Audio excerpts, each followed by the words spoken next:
은혜 받으실 하나님 말씀은 에베소 5장 22절에서 33절까지 우리 다 같이 합독하시겠습니다.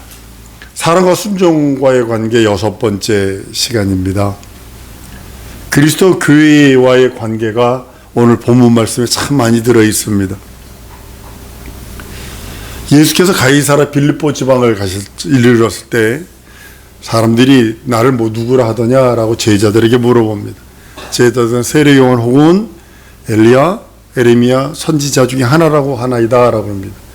근데 세례요한은 목자로 죽였는데 그때 당시 풍습 속에 뭐가 있냐면 희한한 능력과 이적과 표적이 나타나는 사람의 영이 들어가면 그런 능력과 이적과 표적이 따라오는 것이 그때 당시에 그런 문화가 있었다고 그럽니다. 예수에 대해서 죽은 세례요한이 다시 살아났다. 엘리야나 아니면 에레미야나 선지자 중에 하나다 라고 하며 대답을 합니다. 예수는 그럼 너희들은 나를 누구라 하니? 베드로가 그럽니다. 우리 그 베드로의 대답이 오늘날 성도들의 신앙 고백이 되었습니다. 주는 그리스도시요 살아계신 하나님의 아들이십니다 라고 하는 그 고백입니다. 예수님은 그 고백에 흥분을 해서 그 베드로의 그 신앙 고백을 믿음의 반석으로 삼으셨어요. 베드로를 믿음의 반석으로 삼은 게 아니라 가톨릭은 베드로를 믿음의 반석으로 세웠다 이렇게 얘기를 하고, 우리 예수님은 성경은 뭐라고 그랬냐면 베드로가 한 신앙 고백을 반석으로 삼으셨다는 거죠. 이 반석이요 신앙 고백이 터가 돼서 주님의 교회를 세우겠다라고 선언하시는 겁니다. 가톨릭의 주장과 성경의 주장이 비슷하지만 다릅니다. 이단이 이래서 들어오는 거고 적그리스도가 이렇게 해서 들어온다고 좀 봅니다. 여러분들이 주는 그 살아계신 하나님의 아들입니다 신앙 고백한 그 고백을 반석으로 삼으시는 거예요. 한번 따라하십니다. 내 신앙 고백을 반석으로 삼으신다. 예, 그러니까 그걸 믿음의 반석으로 삼으시는 거예요. 그리고 그 위에다 교회를 세우시겠다라고 우리 예수님은 선언하십니다. 바요나 시몬아, 이것을 가르쳐 준 것은 아주 사람이 가르쳐 준 거 아니야. 넌 베드로라. 내가 이 반석 위에 내 교회를 세우리니 음부의 권세가 이기지 못한다 라고 선언하신 이유가 거기 있는 것입니다. 그렇지만요, 주님의 교회가 단순한 베드로 신앙 고백 위에만 세워진 것은 아닙니다. 예수께서 교회를 설립하시려면 반드시 자기 피로 살찌고 피 흘리지 않으면 안 됩니다.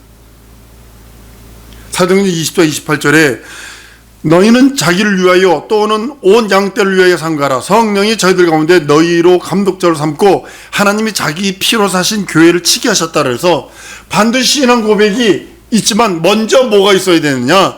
예수께 살찌고 피 흘린 자기 피로 세우지 않으면 안 된다는 겁니다. 그 피를 세우신 거기 위에 믿음이 더할 적에, 신앙 고백이 더할 때에 완성된 교회가 세워지는 것입니다. 피값으로 교회를 사셨고 피로 교회를 세우신다고 고백하시는 겁니다. 피는 곧 생명을 뜻합니다. 계속적으로 얘기하는 말씀이기도 합니다. 계속 시리즈처럼 얘기하는 게 뭐냐면 그 예수의 피에 대해서, 예수의 피 곧 하나님의 생명에 대해서 말합니다. 레위기 17장 11절에도 육체의 생명은 피에 있습니다. 이에 피를 너희에게 주어 단에 뿌려 너희의 생명을 속하게 하게 하였나니 생명이 피에 있으므로 피가 죄를 속한다 라고 말씀을 합니다. 우리 예수께서 피로 값주신 교회, 그 교회를 피로 값주고 사셨다고 그래서, 물론 교회는 두 가지 있죠. 보이는 유형교회와 무형교회가 있습니다. 신학적으로 얘기하면 가시교회와 불가시적 교회 이런 식으로 얘기도 합니다. 눈에 보이는 교회, 눈에 보이지 않는 교회가 있습니다. 눈에 보이지 않는 교회는 예수를 내 구세주 내 하나님 내 주로 고백한 그 신앙 고백한 그 신령을 눈에 보이지 않는 교회라고 합니다. 특별히 북한 같은 교회, 모슬렘 지역인 사우디아라비아나 이락이나 모슬렘 지역, 대부분 이쪽 지역은 그 전파를 타고서 복음이 들어갔기 때문에요. 말하면 죽으니까. 내가 예수 믿는가 딱 드러나는 순간에 저 사람 죽여도 된다는 그런 뜻이니까. 거기 눈에 보이지 않는 교회, 그리고 눈에 보이는 예배의 당이라는 건물이 있습니다. 예수께서는 유형교회든 무형교회든 예수 피로 사신 교회입니다. 예수 피가 교회에선 철철 넘치지 않으면 안 됩니다. 말라 비틀어진 2000년 전에 말라 비틀어진 피가 아니라 지금도 샘솟듯 흐르는 그 보혈의 능력이 끝없이 내 영혼 속에 흘러야 된다는 것입니다. 교회는 주님의 생명이 흐르고 있다는 그런 의미이기도 합니다. 주님과 교회는 피로써 절대로 분리할 수 없는 것. 여러분의 몸이 심장과 여러분의 몸이 피와 분리되는 순간 죽은 것처럼 뭐 RH 마이너스 형은요 아주 아주 시기찬란한 피입니다. 더 시기한 피도 있더만요. 뭐 몇백만 명 중에 한두 명 있을까 말등한 그런 피가 있답니다. 그럼 걸리면 무조건 죽어. 그 사람 사고나 피 흘리면 무조건 죽습니다. 나 같은 경우에 O형이라 우리 집 식구는 다 O형이라 그냥 뭐 이 사람도 주고 저 사람도 줘도 됩니다. 피 O형은. 근데 교회는 예수의 피가 절대적으로 흘러야 된다는 거예요. 주님과 교회가 불가불 관계로도 분리될 수 없는 것처럼 피로 맺어진 교회. 한번 따라합니다. 교회는 예수의 피로 맺어진 교회다. 예수 피로 맺어졌어요. 예수님과 교회가 분리되면 교회는 주님과 생명을 잃게 되는 겁니다. 예수의 생명이 잃어버리게 되는 겁니다. 예수와 교회가 분리되는 것은 교회는 예수의 생명을 잊어버리게 되는 것이고, 그것으로 인하여 교회의 원초적인 기능, 생명을 살리는 기능, 교회의 원초적인 기능은 생명을 살리는 거거든요. 생명을 살려면 죄를 사야 돼요. 피가 죄를 사한다 했어요. 그러니까 그 피로 죄를 사한 다음에 하나님의 생명, 죽은 생명을 살릴 수 있는 유일한 것이 그리스도의 생명이 흐르지 않으면 안 된다고 말씀하는 것입니다. 예수 그리스도와 교회의 관계는 머리와 몸과의 관계입니다. 에베소 1장 22절에서 23절까지의 말씀입니다. 교회는 그의 몸이니 그의 머리 두셨느니라. 그는 교회의 머리라. 골로새 1장 88절에 말하고 골로새서 1장 24절에 그의 몸된 교회를 위하여 내 육체를 채운다 라고서 예수 그리스도는 몸된 교회, 머리와 몸의 관계. 머리와 몸의 관계는 사랑과 순종의 관계로 맺어진 것입니다. 머리는 몸을 사랑하고요, 몸은 머리에 순종하는 것입니다. 미국에서 요즘에 아주 마약 중에 아주 지독한 마약은 뭐냐면 생각을 따라가게 만든대요. 신경계통이 이렇게 맺어져야 되는데 이렇게 반대로 맺어지게 만들어버린대요. 무슨 아주 지독한 약인데요. 근데 그걸 먹고 해가지고 별의별 짓 다 합니다. 별의별 짓 다. 머리로부터 내려오는 명령을 제대로 하지 못하는 거거든요. 우리 연세 드신 분들이 자꾸 넘어지는 이유가 뭐냐면 내 머리는 17, 18이요. 근데 내 몸은 80이요. 그러니까 머리는 가는데 몸이 안 따라. 그러니까 자빠지는 거거든. 100% 이거거든요.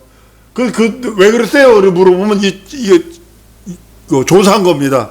머리는 가는데 몸이 안 따라가. 그래서 자빠지는 거 아니에요, 여기다. 머리와 몸은 분리될 수 없는 한 몸입니다. 우리나라 전 세계의 그 극형 중에 하나가 효수입니다. 목 자르는 겁니다. 우리나라에서 그 효수할 적에 그 망나니들이 하는데요. 이 망나니들이요, 어떻게 사람의 목숨을 끊소 그래가지고 막 감옥에 갇힌 사람 중에 뭐 10년형이면 너 이거 망나니 짓 한번 하면 내가 5년으로 감해주마. 역사적으로 그랬어요. 5년으로 감해주마. 뭐 면제해주마. 이런 식으로 해가지고 그거 했다고요. 근데 이 칼이 안 되네. 그러니까 막 그냥 난도 술 먹고 또 그러니까 맨정신에 못하고 술 먹고 해가지고 사람을 난도질을 다 치질 않나. 머리와 몸은 절대로 분리될 수 없어요. 여러분과 간단하게 여러분의 머리가 몸에서 딱 분리되는 순간이 끝이요.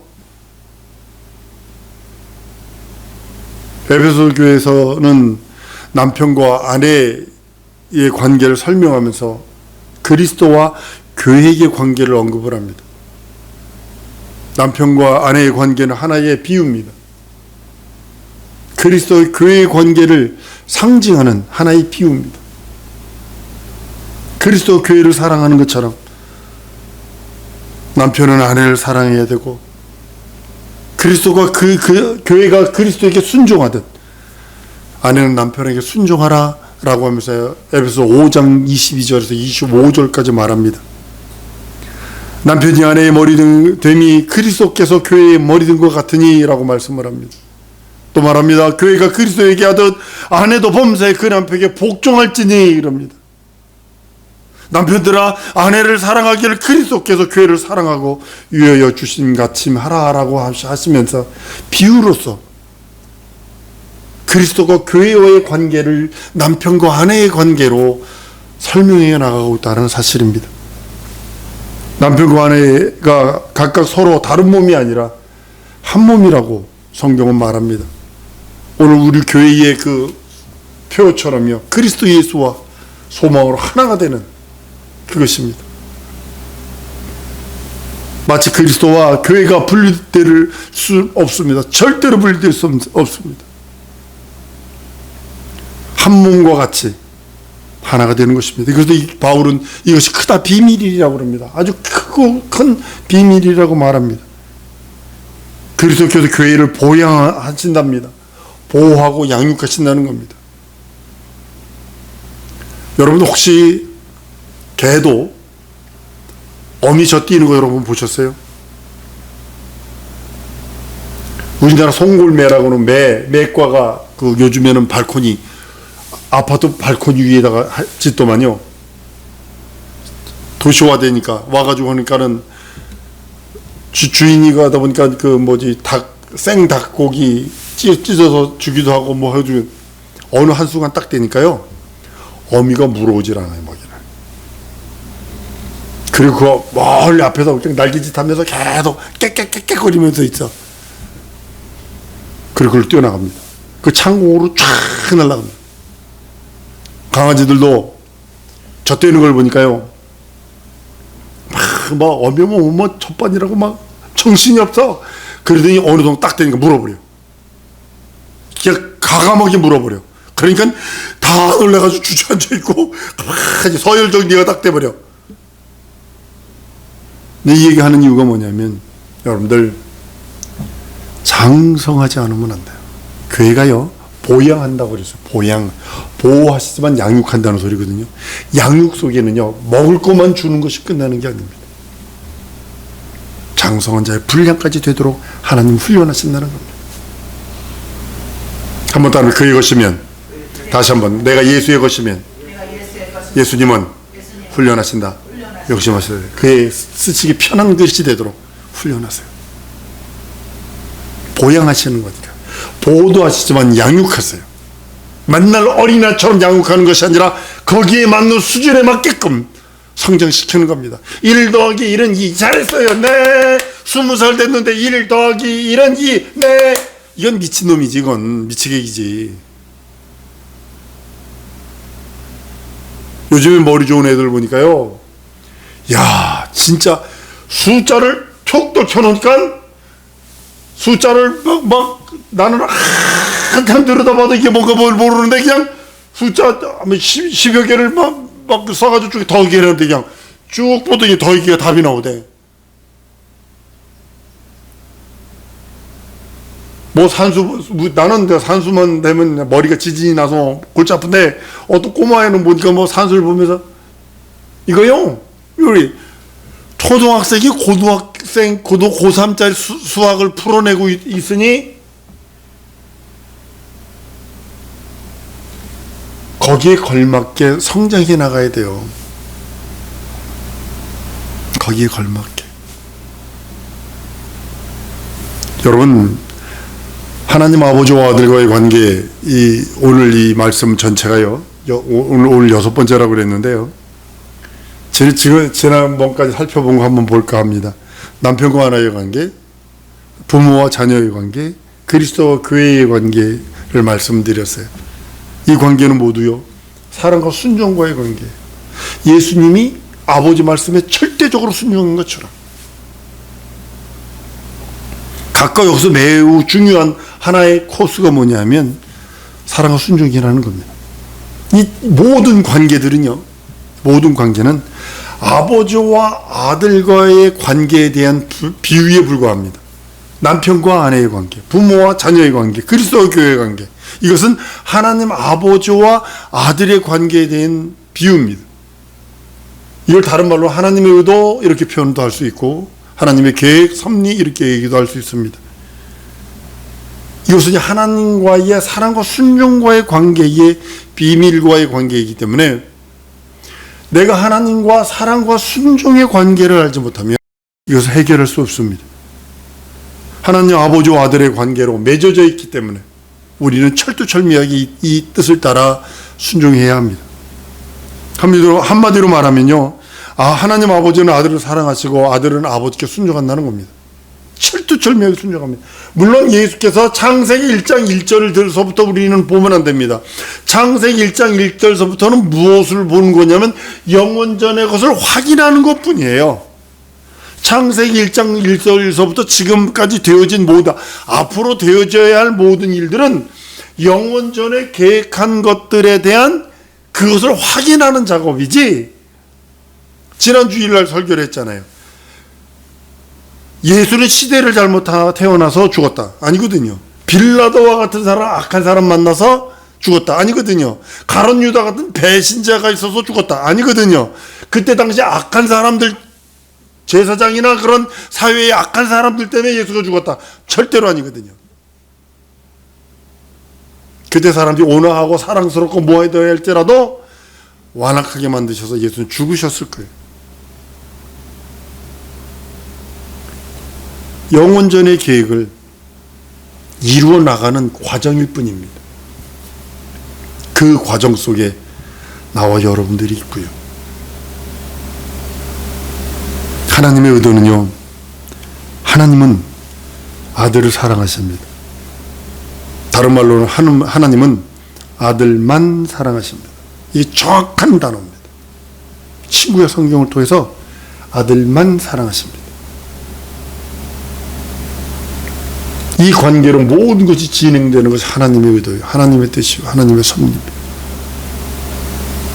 하나님 아버지는 철저하게 하나님의 아들에 대한 사랑을 표현하십니다. 저는 내 사랑하는 자요, 내 기뻐하는 자라. 아들은 하나님 아버지에 대한 철저한 순종, 그 순종을 이루어내십니다. 창세기 1장 1절서부터 시작을 바라보는 것이 아니라 영원전의 시작을 바라봐야 그 관계가 바로 보일 수 있는 모습을 봅니다. 사랑과 순종과의 관계로 인해서 창조가 시작됩니다.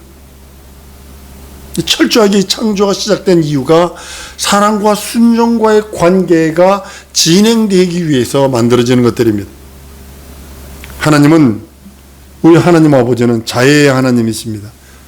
가장, 다시 말하면 뭐냐면 자기 자신을 가장 사랑하시는 하나님이십니다.